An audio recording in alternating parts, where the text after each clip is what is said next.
नमस्कार, मैं हूं यश खुराना। स्वागत है आपका हमारे खास कार्यक्रम इलेक्शन एक्सप्रेस में, जिसमें हम बात करेंगे देश और प्रदेश की रफ्तार के साथ।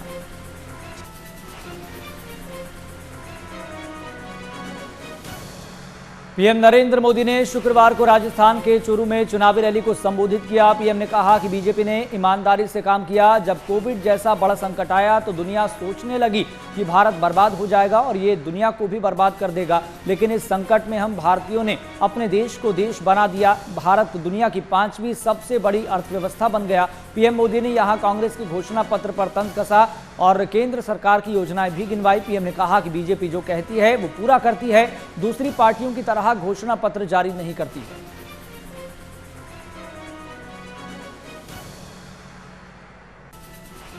वहीं कांग्रेस पार्टी ने शुक्रवार को लोकसभा चुनाव 2024 के लिए अपना घोषणा पत्र जारी कर दिया है, जिसे न्याय पत्र नाम दिया गया। ये मैनिफेस्टो 5 न्याय और 25 गारंटी पर आधारित है। पार्टी अध्यक्ष मल्लिकार्जुन खड़गे, पूर्व अध्यक्ष सोनिया गांधी और राहुल गांधी ने कांग्रेस मुख्यालय में घोषणा पत्र जारी किया। इसके अगले दिन जयपुर और हैदराबाद में जनसभाएं आयोजित की जाएंगी, जिसमें पार्टी के शीर्ष नेता शामिल होंगे। घोषणा पत्र जारी होने के पहले कांग्रेस ने घर घर गारंटी अभियान की शुरुआत की थी।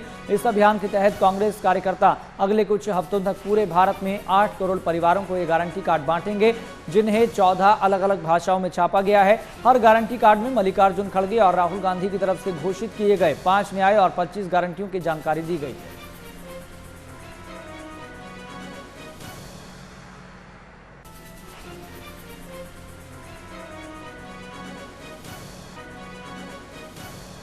यूपी सीएम योगी आदित्यनाथ चुनावी शुक्रवार को बागपत में अभियान को आगे बढ़ाएंगे, जनसभा को संबोधित करेंगे।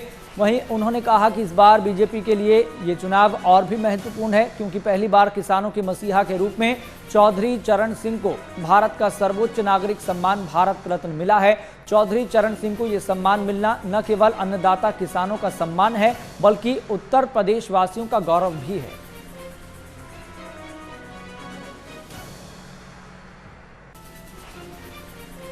चुनावी प्रचार के तहत यूपी सीएम योगी आदित्यनाथ ने अलीगढ़ में मौजूदगी दर्ज कराई, जहां उन्होंने जनसभा को संबोधित करते हुए कहा, कोई सोचता था कि उत्तर प्रदेश दंगा मुक्त होगा, आज उत्तर प्रदेश दंगा मुक्त है। क्या कभी किसी ने सोचा था कि उत्तर प्रदेश कर्फ्यू मुक्त होगा, आज उत्तर प्रदेश कर्फ्यू मुक्त हुआ है। वहीं कांवड़ यात्रा भी धूमधाम से निकल रही है। उपद्रव के लिए जाने जाने वाला उत्तर प्रदेश आज उत्सव प्रदेश बन गया है।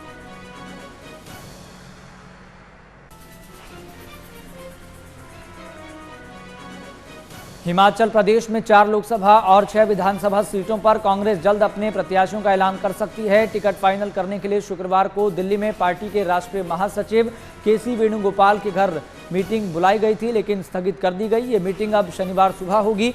बताया जा रहा है कि मुख्यमंत्री सुखविंदर सिंह सुक्खू नादौन में एक कार्यक्रम में व्यस्त थे, इसी वजह से मीटिंग को स्थगित करना पड़ा, जिसके बाद अब ये बैठक शनिवार को होगी। इस मीटिंग में लोकसभा और विधानसभा के उपचुनाव के लिए प्रत्याशियों के नाम पर सहमति बनाने की कोशिश होगी।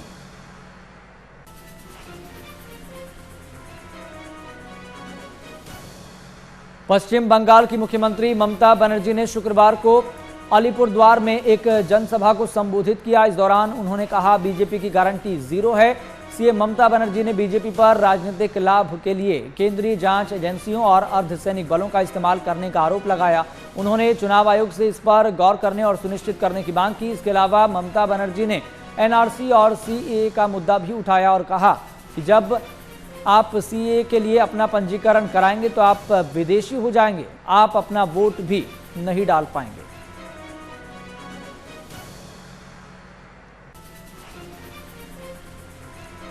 बीजेपी के राष्ट्रीय अध्यक्ष जेपी नड्डा ने शुक्रवार को हरिद्वार में मौजूदगी दर्ज कराई, जहां उन्होंने माया देवी मंदिर में पूजा अर्चना की। इसके बाद बीजेपी अध्यक्ष ने भव्य रोड शो किया। रोड शो के बाद उन्होंने पार्टी के समर्थन में आयोजित जनसभा को संबोधित किया।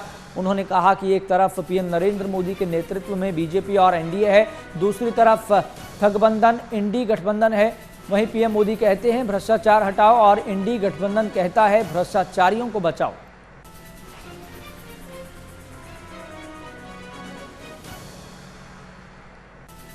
महाविकास अघाड़ी यानी कि एमवीए में सीट बंटवारे को लेकर लगातार राजनीति जारी है। इसी बीच उद्धव ठाकरे के नेतृत्व वाली शिवसेना के सांसद संजय राउत ने कहा, महाराष्ट्र की सभी 48 सीटें महाविकास अघाड़ी की है, न कि शिवसेना, यूबीटी या फिर कांग्रेस की।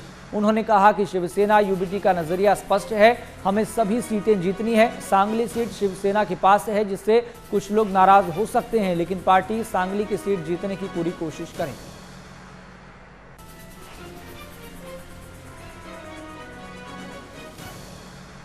वहीं पंजाब के मुख्यमंत्री भगवंत सिंह मान लोकसभा चुनाव को लेकर लगातार एक्शन मोड में नजर आ रहे हैं। इसी कड़ी में सीएम मान ने चंडीगढ़ में अपने आवास पर विधायकों के साथ एक अहम बैठक की। इस बैठक में अमृतसर और श्री आनंदपुर साहिब के विधायक शामिल हुए थे। इस दौरान सीएम भगवंत सिंह मान ने सभी नेताओं के साथ लोकसभा चुनाव को लेकर चर्चा की।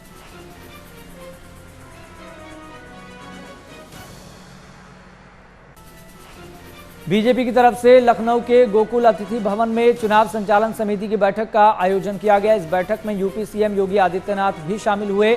इस दौरान उन्होंने सभी पदाधिकारियों को लोकसभा चुनाव के लिए जरूरी दिशा निर्देश भी दिए।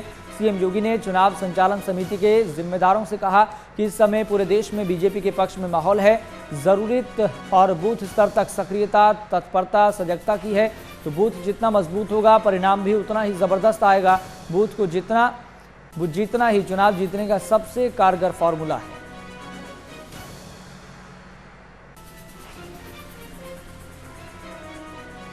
बिहार की राजनीति में एक बार फिर बड़ा उलटफेर देखने को मिला है। वीआईपी पार्टी के राष्ट्रीय अध्यक्ष मुकेश सहनी महागठबंधन में फिर शामिल हो गए हैं। मुकेश सहनी ने आरजेडी कार्यालय में एक प्रेस कॉन्फ्रेंस करते हुए इसकी घोषणा की। मुकेश सहनी को आरजेडी ने अपने कोटे से 3 सीटें दी हैं। पूर्व डिप्टी सीएम तेजस्वी यादव ने गोपालगंज, झंझारपुर और मोतिहारी सीट वीआईपी को देने की घोषणा की। वहीं तेजस्वी ने कहा कि मुकेश सहनी उनके बड़े भाई हैं, उन्होंने बहुत मेहनत की, लोगों की समस्याओं को उठाने की कोशिश की है।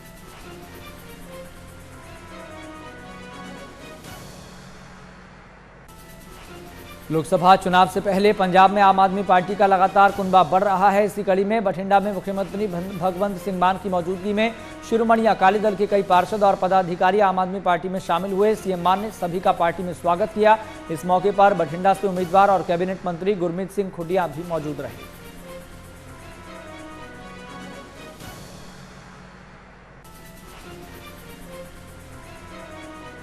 लोकसभा चुनाव के लिए कांग्रेस ने अपना घोषणा पत्र जारी कर दिया है, जिसमें कांग्रेस ने 5 न्याय और 25 गारंटियों की बात की है, जिस पर मध्य प्रदेश के मुख्यमंत्री मोहन यादव ने अपनी प्रतिक्रिया दी।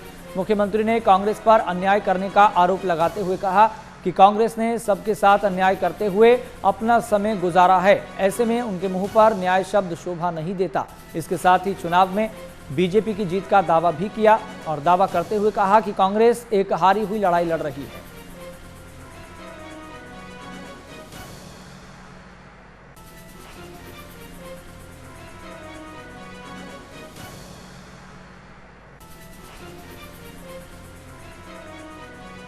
चलिए, हमारे खास कार्यक्रम इलेक्शन एक्सप्रेस में इतना ही। छोटा सा ब्रेक ले रहे हैं, जल्द हाजिर होंगे।